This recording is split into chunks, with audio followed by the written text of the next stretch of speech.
Boa tarde, pessoal. Vamos continuar a nossa aula de Química e para fechar a questão de tabela periódica, hoje nós vamos falar mais um pouquinho sobre tudo, para fechar o assunto, para que vocês possam entender melhor. Se após essa explicação ainda surgir alguma dúvida, é só entrar em contato comigo no PV, tá certo? Ó, pessoal, aqui nós temos um modelo de tabela periódica bastante interessante.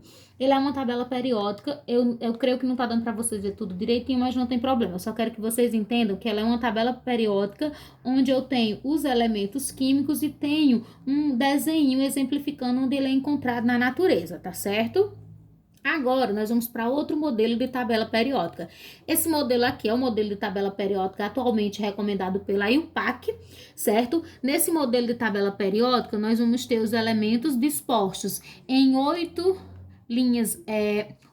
18 linhas verticais, que as linhas verticais a gente chama de família ou de grupo, e nós temos 7 linhas horizontais, certo? As 7 linhas horizontais nós chamamos de período ou séries, tá bom? A tabela periódica, nós vamos primeiro falar aqui do hidrogênio. Como vocês podem ver, o hidrogênio ele está sozinho, porque ele não tá amarelinho como esses aqui, porque ele não faz parte da família 1A. Apesar dele se encontrar aqui na família 1A, mas o hidrogênio, por ter apenas um próton e um elétron, ou seja, ele tem apenas uma camada e esta camada encontra-se incompleta, então por esse motivo ele não está classificado em nenhuma das famílias da tabela periódica. Ele está aqui, mas ele não pertence à família 1A, tá certo? Como eu disse para vocês, essas famílias 1A, 2A, 3A, 4A, 5A, 6A, 7A e 8A são famílias dos elementos representativos da tabela periódica e por isso recebem nomes específicos, que a gente já viu que a 1A se chama metais alcalinos, 2A, metais alcalinos terrosos, 3A, família do boro, 14, família do carbono, 15, família do nitrogênio, 6A, calcogênios, 7A, halogênios e 8A, gases nobres, tá certo, pessoal? Esses aqui que ficam aqui, que vai de 3B até 12B ou 2B, são os elementos de transição, certo? Não são os representativos.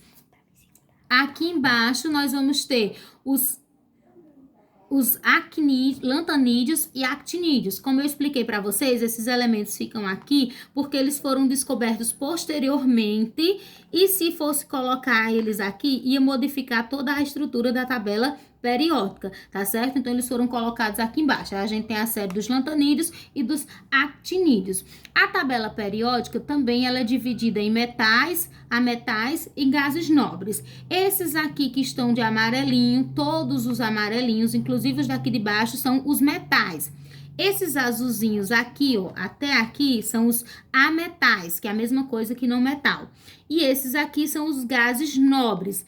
Os metais, como eu já disse, têm propriedade de conduzir eletricidade, maleabilidade, ductilidade e capacidade de se transformar em cátions. Os ametais é tudo o contrário, não tem brilho, não são maleáveis, não conduzem eletricidade e se transformam em ânions. Já os gases nobres, a principal característica dele é que todos eles têm a última camada completa, com 8 elétrons. Então, eles são estáveis e são encontrados na natureza de forma monoatômica, ou seja, o átomo sozinho. Aqui nós temos a simbologia de cada elemento. Esse que fica no meio é o símbolo do elemento, que no caso aqui é um H do hidrogênio. Aqui em cima o número atômico, embaixo a massa atômica. Quando o elemento tem só uma letra, esta deve ser maiúscula. Quando ele tem duas letras, esta deve ser minúscula, tá certo? Outra informação é que o número da família indica o número de elétrons na última camada, para os elementos representativos. Então, a família 1A, todos têm 1 na última camada, a família 2A, todos têm 2 na última camada, e assim por diante, para os representativos. E o número do período, que é a linha horizontal, indica o número de camadas. Quem está no período 1, uma camada, quem está no período 2, 2 camadas, período 3, 3 camadas, e assim por diante. Aqui na família 1A, nós vamos ter lítio, sódio, cálcio, rubídio, césio e frâncio. Na 2A, berílio, magnésio, cálcio, estrôncio, bário e radônio. Aqui, como eu já disse, nós temos os elementos de transição. Na família 3A, nós temos boro, alumínio, galho, índio.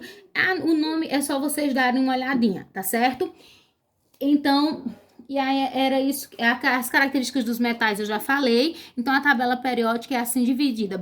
Aí aqui é o elemento. Por exemplo, se o elemento está em preto, ele está no estado sólido. Se ele está vermelho, ele está no estado gasoso. E se ele está de azulzinho, está no estado líquido. Como vocês podem ver aqui, todos os metais se encontram na natureza no estado sólido, com exceção o mercúrio, na verdade, que é o Hg, que é encontrado no estado líquido.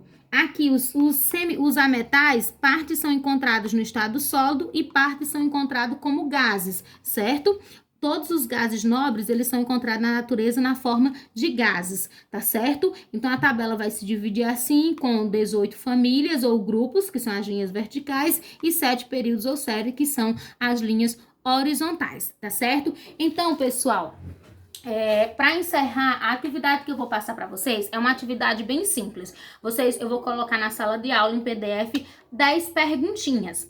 10 perguntinhas muito simples, mas cada uma dessas perguntas tem que ser respondida se baseando em elementos da tabela periódica. Eu vou querer que vocês façam o seguinte: vocês vão pegar um elemento da família 1A, e aí vão responder aquelas 10 perguntinhas sobre esse um elemento. Então, cada um escolhe o seu elemento. Aí, um elemento da família 2A, um elemento da família 3A, um da 4A, um da 5A, um da 6A, um da 7A e um da família 8A. Daqui dos elementos de transição, eu só quero que vocês escolham 2.